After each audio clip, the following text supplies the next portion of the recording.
close enough. Anyway, I got up, I yawned.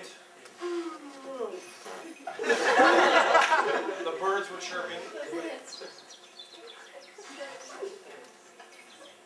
I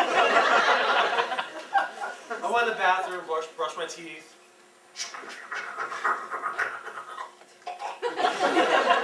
Took a shower.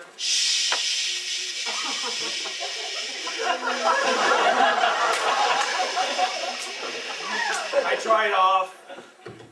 Put my clothes on.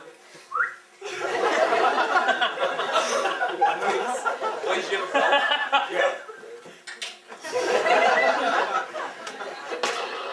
There's a bunch. Oh. Put it away. A button? A button-up shirt. Yeah. So I went out and started my car. It was a V6. Oh. I'm sorry, it was a motorcycle. It was a Harley. Backed out of the driveway. Started cruising down the road.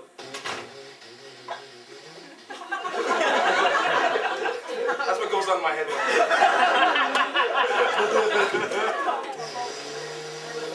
And then all of a sudden, I see coming straight at me a big Mack truck. We collided head on. I went through the windshield.